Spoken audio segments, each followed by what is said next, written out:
আজি আমাৰ ৰাষ্ট্ৰীয় প্ৰভাৰী সুনীল বানচাল ডাঙৰীয়া কিছু সময়ৰ পিছতে পাৰ্টি কাৰ্যালয়ত উপস্থিত থাকিব আৰু আজি আমাৰ জ্যেষ্ঠ নেতৃবৃন্দৰ আলোচনা হ'ব। সন্ধিয়াৰ ভাগত নমিনেশ্যন হ'ব, যিটো পাৰ্টিটো আমাৰ এটা ডিচিপ্লিন মেইনটেইন কৰি চলা হয়। এখন আমাৰ সংবিধান আছে, আমাৰ প্ৰতি 3 বছৰে মূৰত আমাৰ দলৰ সাংগঠনিক নিৰ্বাচন হয়। অন্য দলৰ নিচিনা নহয় যে ওপৰৰ পৰা জাপি দিয়া। আমাৰ বুথ হ'ল, বুথৰ পিছত মণ্ডল, মণ্ডলৰ পিছত জিলা আৰু জিলাৰ পিছত ৰাজ্যিকৰ পিছত ৰাষ্ট্ৰীয় সমিতি। আৰু সেই নিমিত্তে অহাকালি ৰাতিপুৱাৰ ভাগত ৰাজ্যিক সমিতিৰ ঘোষণা কৰা হ'ব। চাওক, এইটো সম্পূৰ্ণ গণতান্ত্ৰিক প্ৰক্ৰিয়াত হয়, যিটো আমি এটা গণতন্ত্ৰক বিশ্বাস কৰোঁ।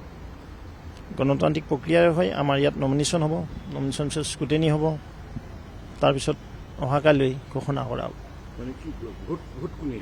ভোট ষ্টেট কাউন্সিলসকলে দিয়ে, যিসকল আমাৰ ৰাজ্যিক পৰিষদৰ সদস্য থাকে। প্ৰতিখন জিলাৰ পৰা 3গৰাকী থাকে, এগৰাকী মহিলা, 2জন পুৰুষ, 3জনকৈ থাকে। লগতে 10% টোটেল MLAৰ পৰা 10% হয়, MP পৰা 10% হয়, আৰু সেইখিনি মিলি আমি ৰাজ্যিক পৰিষদ বুলি কওঁ। এই ৰাজ্যিক পৰিষদে নমিনেশ্যনত চহী কৰিব লাগিব। ইলেক্ট্ৰলত তেওঁলোকৰ ভোটাৰ থাকে। মুঠ ভোটাৰটো আমাৰ আছে 145 জন হয়, প্লাছ ইন এডিশ্যন আমাৰ 10% MLA আৰু 10% MPs। এইটো কথা নহয়, আমাৰ কৰিব পাৰে, আৰু বেছি কৰিলে ময়ে পিছুৱাই দিম। আমাক সভাপতিয়ে লাগে এজন দলটো চলোৱাৰ কাৰণে, নহয় জানো? আমি কাৰ্যকৰ্তা আছোঁ, দলটো ভালে থাকিব লাগে, ভালদৰে চলিব লাগে, 26ত চৰকাৰ হ'ব লাগে। আমাৰ উদ্দেশ্য সেইটো, কোন সভাপতি হ'ব এইটো মেটাৰ নহয়। মুখ্যমন্ত্ৰী মহোদয়ৰ নেতৃত্বত আমি চৰকাৰ কৰিব লাগে, এখন বলিষ্ঠ চৰকাৰ, এখন জনমুখী চৰকাৰ, যিখন চৰকাৰে অসমৰ জনতাৰ অভাৱ অভিযোগখিনি আৰু লাঘৱ কৰিবলৈ সক্ষম হ'ব। চাওক, আমাৰ উপ নিৰ্বাচন আছিলে 5টাকৈ বিধানসভা সমষ্টি, তাত তেওঁলোকে মুখ ঠেকা চাখালে। তেতিয়াতো তেওঁলোকে নক'লে যে উপ নিৰ্বাচনৰ লগত একেলগে পঞ্চায়ত হওক।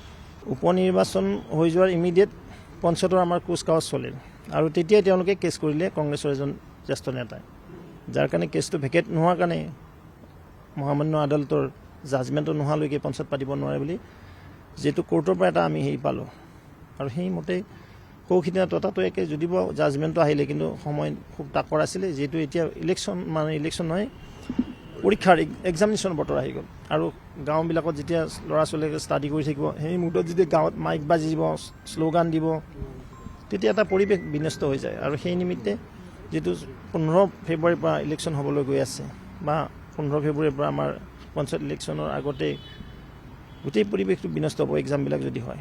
আৰু সেইকাৰণে সকলোৱে সিদ্ধান্ত ল'লে যে মাৰ্চৰ শেষৰ পিনে এপ্ৰিলৰ ফাৰ্ষ্ট হাফত পঞ্চায়ত নিৰ্বাচন অনুষ্ঠিত হ'ব। আহিব পাৰে, এইটো এটা গণতান্ত্ৰিক দল, যে ময়ে সৰ্বোচ্চ নহয়। ইয়াত তেনেকুৱা, ইয়াত ব্যক্তিৰ স্থান নাই দেই। যদি কোনোবাই ব্যক্তিৰ স্থান ভাবিছে, তেওঁ ভুলভাৱে ব্যাখ্যা হৈছে বা ভালভাৱে মানে ধাৰণা কৰি লৈছে। ইয়াত দলহে, ব্যক্তিতকৈ দল উৰ্ধত, দলতকৈ দেশ উৰ্ধত। আমি ৰাষ্ট্ৰমাতাক সেৱা কৰাৰ কাৰণেহে এই দলটা আছোঁ। হ'ব পাৰে। মোৰো মানে মোটামুটি প্ৰায় 4 years, মাত্ৰ 4 মাহ বাকী। এটা মই কণ্টিনিউ কৰিছোঁ। মই ধন্যবাদ দিছোঁ সকলোকে, যি সহযোগিতা পাইছোঁ বা দলটো কিদৰে আমি আগবঢ়াই নিব পাৰিছোঁ। নিশ্চয় যিসকলে নতুন দায়িত্ব ল'ব আৰু ভালদৰে আগবঢ়াই নিয়ক, মই তাকেহে কামনা কৰিম। আছোঁ, আমি কাৰ্যকৰ্তা হিচাপে সদায় থাকিম।